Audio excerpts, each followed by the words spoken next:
Will senators heed the president's call? Let's find out from mobile journalist Merimon Reyes.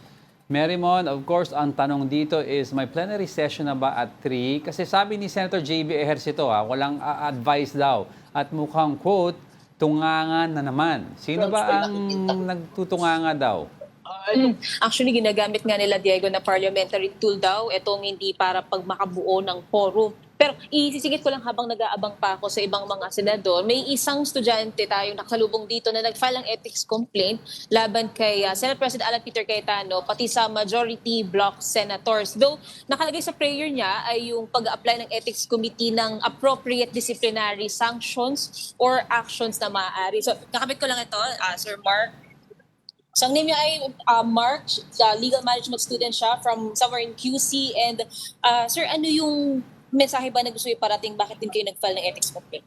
Dapat po siguro, lahat po siguro ng mga senador natin magtrabaho po dapat ng maayos at dapat po pasok po sila kapag may session, mag-convene po dapat sila sa session. Anong pinaghuhugutan nito? Parang, paano mo naisip ito? Ikaw lang ba to? Ako lang po ang gumawa ng aking buong petisyon, ng aking buong complaint at pinanotaryo ko lang din po kanina. So ang dahilan po kung ba't po ako nag-complain is yung nakikita naman po natin hirap na ng mga kababayan natin. Tapos ang Senado, uma-absent lang sila sa mga sesyon na dapat pinapasa nila yung mga batas po. And ito, moving forward, anong kalagay kasi sa loob niyan? Appropriate sanctions or disciplinary actions. Moving forward, ano yung panais mong mangyari sa Senado in general as the upper chamber? Dapat po siguro kung ganun yung mangyayari si SP Alan Peter Cayetano, kung hindi niya na po talaga kayo mapanindigan ang kanyang tungkulin bilang Senate President, mag-resign na po siya. Okay. And kaninang sabi niya kasi matagal siya naghintay. Anong oras ka naghintay? Kanina po, sa baba po ako. Ewan ko, nagka-problem lang po siguro sa BMS ng Senado natin kasi hindi ko po alam kung ano po ilalagay as a guest at magko-complain po sa BMS ng Senado. So, more than 1 hour or 30 minutes po ako naghintay sa... And ethics, walang kumarap sa'yo na senador? Wala pa? Wala po humaharap ng Senado. Kasi Diego, yung isang concern din dito, though may ethics complaint, wala pang clear constitution, hindi pa fully constituted ang ethics committee. So, yung pag-role nito, it's either waiting game tayo or kung magkakaroon ng session, kung makukompleto yung chairmanship, isa ito sa mga nakabinbin doon or nakatenga. Yung huli kasing humawak ng ethics committee, Senator JB Ejercito, first in, first out yung kanilang proseso. And during those times naman, na-action na naman, so isa-isa na nila. Pero dahil nga again, nagkaroon ng kudeta, leadership change, natenga, hindi pa kumpleto yung chairmanship.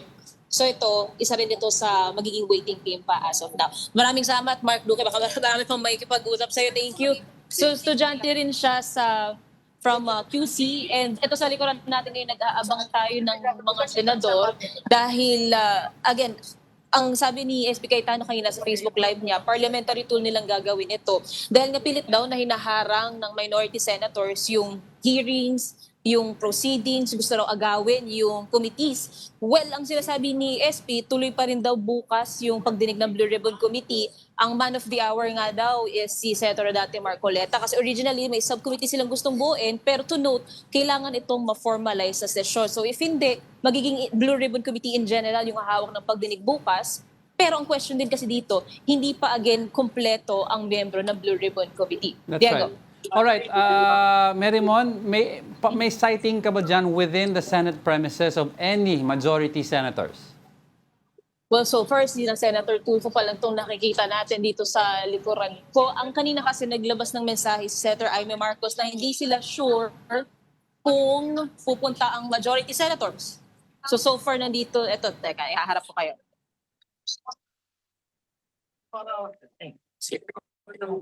Which is public boycott. Saan yung agad yung concern ng sa lahat? Panawagan sa lahat ng majority. Pero sa minority, kasi kami sa minority, nagtatrabaho kami, nakita nyo naman, hindi kami nagpupulang. Okay. We're doing everything necessary bilang halal. Sir, tuloy daw yung Blue Ribbon bukas. Legal ba yun? Kasi Hindi. sabi nyo hindi pa Yes, hindi ako. Kasi, hindi ko nila i-place eh. Pero i-monitor ko yung mga katinapin. Ito ang masama. Kontrolado ang narrative. Kasi sila lang members doon eh. So, since hindi kami member, wala member sa minority, kapag nagsinungaling yung mga resource person nila, hindi namin ma-cite in contempt. Kasi dapat para ma-cite in contempt ang isang sinungaling resource person, you have to be member number 1. And the second demotion dapat member pa rin ito. Yung wala sa amin yun. So kahit na sinungaling harap-harapan, wala kayong magagawa kasi hindi naman sa itong content. So therefore, ba't pa kayo mag-attend? Monitor na lang kami. Sir, anong goal nila? Anong tingin yung goal nila, sir, sa Blue Ribbon? I don't know. Sir, sinasadya yung minority na hindi maglamig ng favor. Ano sinasadya? They could have come to us. He could have, yan pa lang sa plot, pwede na pag-usapan kung sino ba gusto mag-member. Raise your hand. Wala pong member ng minority. Wala, tingnan mo sa listahan. Wala, 9. Kasama ng chairperson. So, ex-official, sama natin. So, 12. Wala pa yun. Sir, ano pag-house na ko lang i-senate sa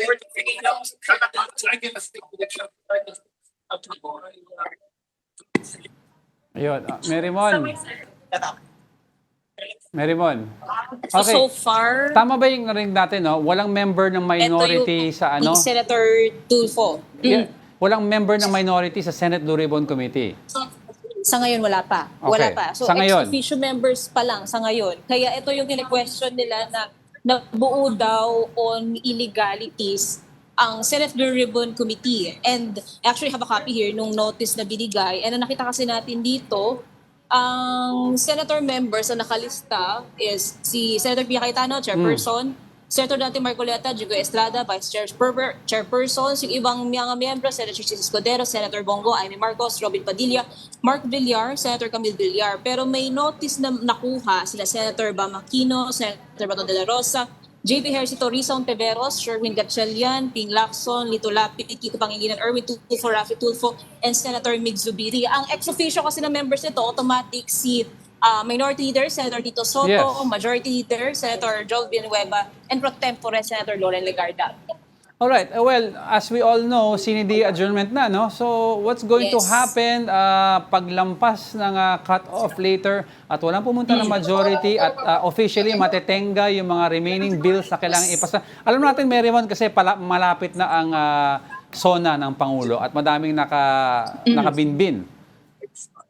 Oo.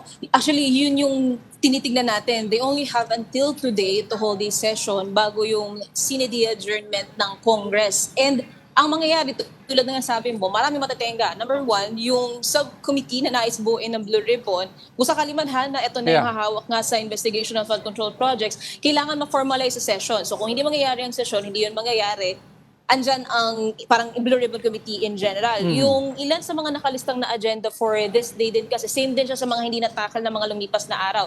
Anti-hospital detention bill, yung Magna Carta for health workers, and other legislations na pending either for amendments, interpellations, or approval. Lahat yan mapuputin to stop.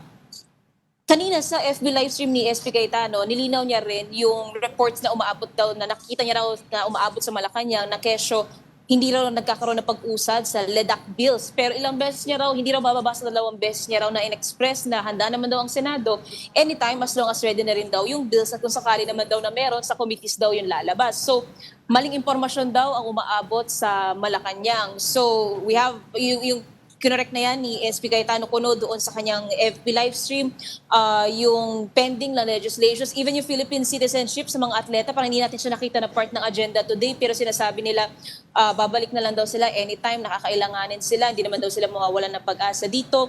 Even yung motion ni Senator Rodante Marcoleta, yung allowing teleconferencing sa senators to Yeah. participate remotely or virtually, lahat tenga pa, Okay. pause pa siya. So, ganun medyo kalaki yung impact niya. Yeah. Even inaabangan din yung Protect Committee, yung sa crisis sa Middle East na hanggang ngayon, though ad hoc committee rin siya, pero so far wala pa tayong nakikita. Ang nakaschedule bukas, Senate Committee on Ways and Means, Blue Ribbon Committee, and ang nasabi ni SP Cayetano, magkakaroon din ng legislative inquiry tungkol sa shooting incident dito sa Senado. Okay, Marymon, kasi sa interview kay PBBM, he looks visibly irritated already, no? And he mentioned that they're taking a look at constitutional ways to address the matter. So in other words, they're trying to find a way to resolve the Senate issue. And I quote also, si Florin Hilbay has posted that Article 6, Section 16 says a majority of each house shall constitute a quorum to do business. Ngayon, they may compel the attendance of absent members in such manner and such penalties as such house may provide. So pwede mag-compel ang minority sa mga absent members. So may naririnig ka ba kung ano plano ng minority with regards if totoo ngang hindi napapasok ang majority today? Angelo, ang sabi ni Senator Kiko Pangilinan kahapon, nung pagkatapos sila magsalita ng unified statement nila, is they will be exhausting all legal remedies available or possible.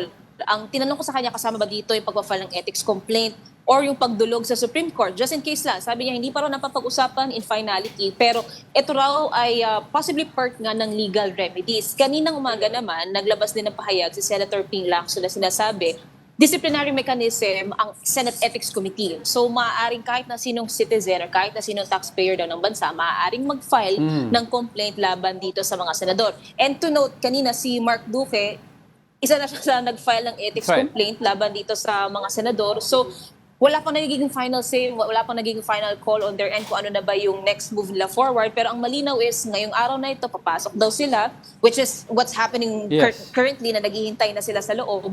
And we'll just wait and see kung magkakaroon na ba ng notice from the leadership na hindi ba matutuloy or malilate lang ba sila or Okay. we'll see as time goes by. Merimon, klaruhin ko lang, no, kasi hindi pa fully constituted ang Ethics Yes. Committee. But sino ba ang standing committee chairman nito? Is it still, I think, Senator JV or wala na siya or parang wala ng leadership ngayon? Kasi nung nagkaroon ng leadership change, naging Vacant vacant lahat. lahat. Okay. So, since hindi rin naman part ng majority si Senator JV, so dapat nga independent siya. Pero Yes. nilinaw niya na nung later on na sa minority siya maa-align. So technically, binitiwan niya itong committee. Kaya nakatenga pa itong ethics and that includes yung iba pang mga kinakailangan ng hearing. Medyo na-put din into hold itong mga pending complaints. Alright, ng FB Live ulit si SP Alan Peter Cayetano, no? Pero ang prayer request niya ay para sa Blue Ribbon Committee hearing daw bukas. So, Yes. nagparamdam na ba ang any members of the minority? And we heard Senator Tulfo kanina na sasama sa Blue Ribbon na hearing tomorrow. Ano ang tugon ng minority? So far, wala pa talaga. Actually, ang question din ng ilang mga minority senators, sila Senator Tulfo, is yung pagkakabuo ng Blue Ribbon Committee na hindi pa kompleto. Kasi supposedly 17 members ito, including na minority and majority senators plus ex-officio members. Pero yung minority senators nga wala pang na-elect or na ilalagay na miyembro. Kaya on the technical side, ito yung titignan natin kung paano siya gugulong, paano mangyayari yung hearing bukas. Pero may notice naman sa iba't ibang opisina ng mga senador, including senators from the minority. So, we'll see. And usually, kung meron point of contentions tungkol sa ganyan, sa plenary session din siya maaaring erase. Pero dahil nga, sa nakikita natin ngayon, hindi pa nakukumpleto ang bilang para makabuo ng quorum or makapag-convene ang Senado bilang plenaryo or session, call it into session, waiting game ulit tayo. Okay, for the record, before I let you go, kompleto ang minority today. Actually, di ko susubukin ko lang sumilip sa loob. Because we have a live feed right now. Yeah, okay. Kompleto daw, Merimon. Kompleto daw sila. Ang tanong ko before I let you go is about the mga bulong-bulungan about 2 or 3 possible senators na gusto na magtrabaho at possible na ma-flip and join the minority. Oo. Si Senator Raffy Tulfo ang nagsalita tungkol dyan na may posibleng araw na dalawa na senador from the majority na either may feeling of disgust o hindi raw satisfied o hindi natutuwa sa nangyayari sa Senado lalo na kapag nakakaroon daw ng gulo sa loob. Pero walang minimension again na name si Senator Tulfo, so maghihintay pa rin talaga tayo kung sino ang maglilipat bakod. Alright. Diego. Sige. Merimon, just keep us updated sa mga kaganapan dyan sa Senado. But for now, thank you very much for that report. Mobile journalist Merimon Reyes.